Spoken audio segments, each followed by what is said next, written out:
Morning students. I hope आप लोग सब अपने घर में सेफ होंगे। ओके बेटा, लास्ट वीडियो में मैंने आपको बताया था नाउन क्या होता है। Okay, noun, what is noun? A noun is the name of a person, place और थिंग। ओके, तो उसके बारे में हमने कुछ एक्सरसाइज की थी और मैंने कहा था आपको वो आपने अपने टेक्स्ट बुक के फर्स्ट, सेकंड, थर्ड लेसन में जितने भी नाउन्स आते हैं हर एक सेंटेंस में उसको अंडरलाइन करना था। आई होप आपने किया होगा। ओके, तो नेक्स्ट आज हम चलेंगे, हमारा टॉपिक है kinds of noun. Okay, kinds of noun. तो आज हम जानेंगे कि कौन कौन से नाउन्स होते हैं। मोस्टली नाउन्स को हम we can divide in two parts, that is countable noun and uncountable noun. Wait, uncountable noun. Okay, in this countable noun means ऐसे नाउन जिनको हम काउंट कर सकते हैं, can be divided into three parts. Number one, that is proper noun. Second is common noun. And third is collective noun. Okay, whereas uncountable noun वो होते हैं जिनको हम काउंट नहीं कर सकते, and that is divided into two parts again. That is number one material noun and second is abstract noun.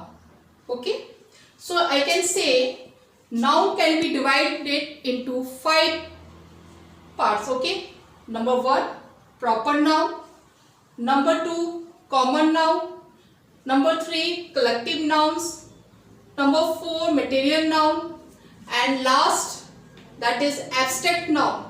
Okay, Hindi में मैंने बताया था कि नाउन को हम संज्ञा बोलते हैं, तो प्रॉपर नाउन को हम हिंदी में बोलते हैं व्यक्तिवाचक संज्ञा, कॉमन नाउन को हिंदी में बोलते हैं जातिवाचक संज्ञा, थर्ड है दैट इज कलेक्टिव नाउन को हम हिंदी में बोलते हैं समूहवाचक संज्ञा।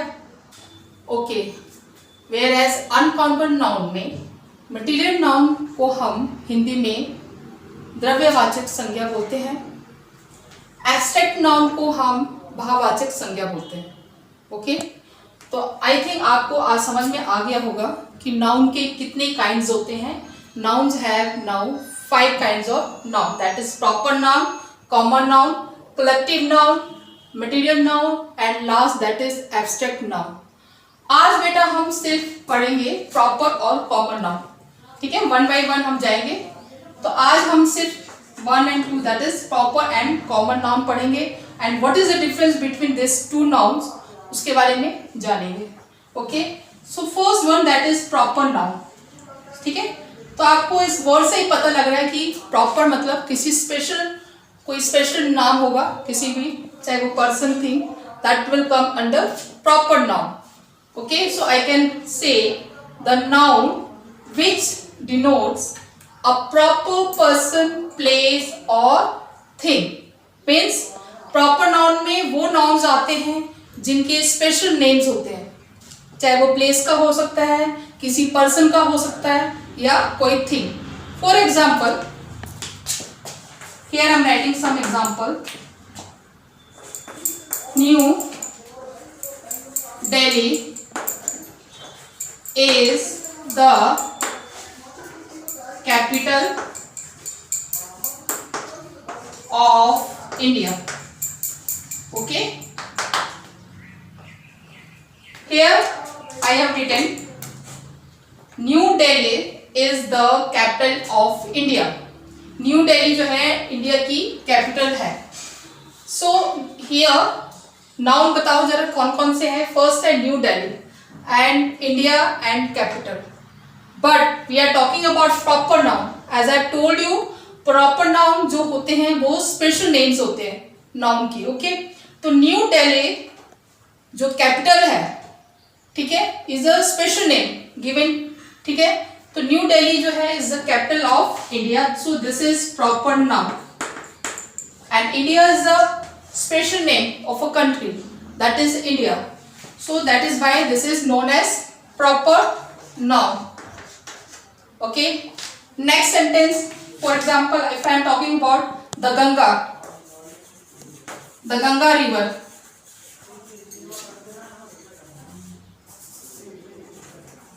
The Ganga river is a holy river of India. Full stop. So here river's name is Ganga. So river का एक स्पेशल नाम है नदी का, that is Ganga. So the Ganga is a proper noun, I can say. Okay, and here India, again this is the country name. So that is why this is also known as proper noun. ठीक है, thing में जैसे books का नाम हो सकता है, for example Gita, Bible. ठीक है, तो जितने भी जो स्पेशल नाम दिया हुआ है वो सब आ जाएंगे प्रॉपर नाउन में. ओके, आप जैसे कोई चॉकलेट्स है, डेयरी मिल्क है, 5 स्टार्स है, कंपनीज नेम दिया है, कोई नाम दिया है, that will come under proper noun. Okay, chocolates तो है पर आप कौन सी कंपनी की है, that we have given the name. अगर उसका नाम है चॉकलेट है, that will come under common. Okay, so it is clear. I think proper noun में वो नाउन्स आएंगे जो स्पेशल नेम होता है नाउन्स के. That is may be of person हो सकता है. For example my name is Arunlata. ठीक है, आई एम अ टीचर. तो मेरा नाम क्या है, टीचर तो बहुत है एंड सबका एक स्पेशल नाम होता है. That is my name is Arunlata. Your name आपका अपना होगा.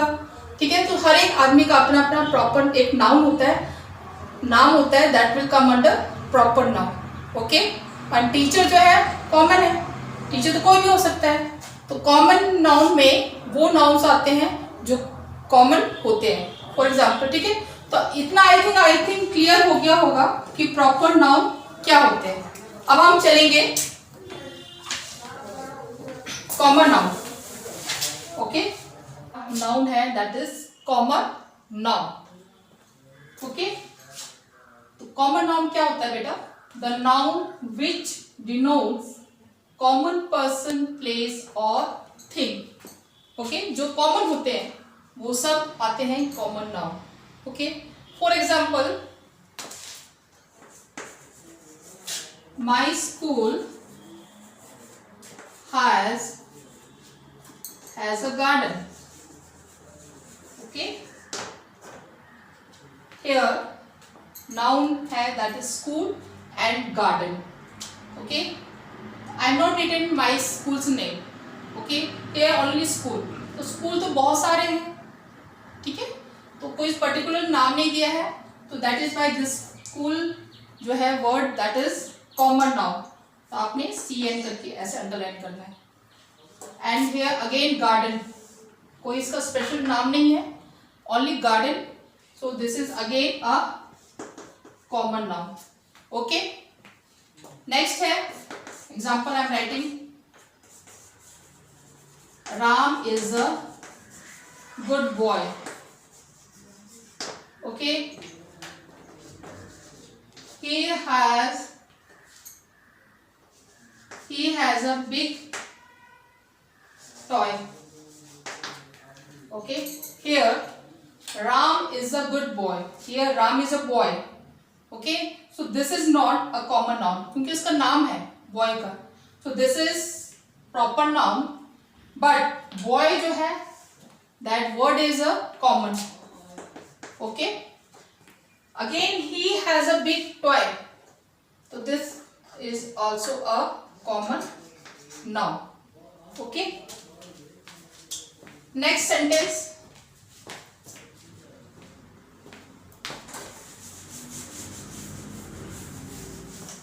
नेक्स्ट सेंटेंस है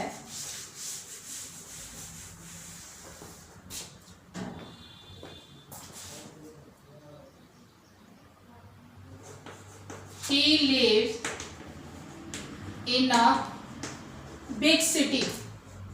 Okay, he lives in a big city. So here noun is a city and this is, आप बताओ बच्चों ये क्या है, सिटी प्रॉपर नाउन है कि common? This is common noun. क्यों? क्योंकि हियर सिटी तो बहुत सारे हैं लेकिन we have not given the special name, कोई स्पेसिफिक नाम नहीं है, ओनली सिटी। सो सिटी जो है that will come under common noun. Sentence को चेंज कर रही हूँ, he lives in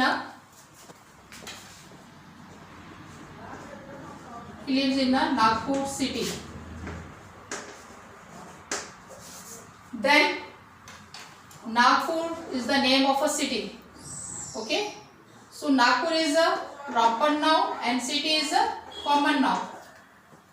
Okay, because city तो बहुत सारे हो सकते हैं, लेकिन Nagpur is given a special name of a city that is proper noun. ठीक है, तो नागपुर जो है proper noun में आ गया। ठीक है, एक चीज और आपने याद रखना है बेटा, proper noun जो है always spelled with capital letters. Okay, ऐसा आपको पता है जब भी हम कोई सेंटेंस स्टार्ट करते हैं तो हमारा फर्स्ट लेटर जो होता है वो कैपिटल लेटर्स होता है। Okay, is it clear? Difference between proper and common noun क्या होता है? प्रॉपर और कॉमन में डिफरेंस ये है कि प्रॉपर नाउन जो है always spelled with capital letters.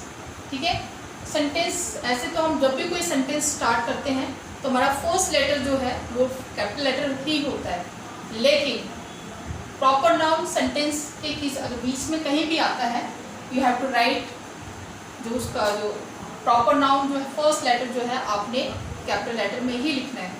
ठीक है, एंड कॉमन नाउन जो है ये अगर सेंटेंस के स्टार्टिंग में है तब तो ठीक है, लेकिन अगर सेंटेंस के कहीं बीच में भी आता है तो ये always spelled with small letter. ठीक है, ये भी एक डिफरेंस है दोनों में। ओके, हम एक और एक्सरसाइज कर लेते हैं, that is what you have to do, you have to do underline the proper noun. ठीक है, जो भी प्रॉपर नाउन होंगे सेंटेंस में उसको आपने अंडरलाइन करना है and circle the common noun, और जो सेंटेंस में कॉमन नाउन आएंगे उनको आपने सर्कल करना है। ठीक है, तो फर्स्ट जो आपका सेंटेंस है that is Ram lives in Shimla.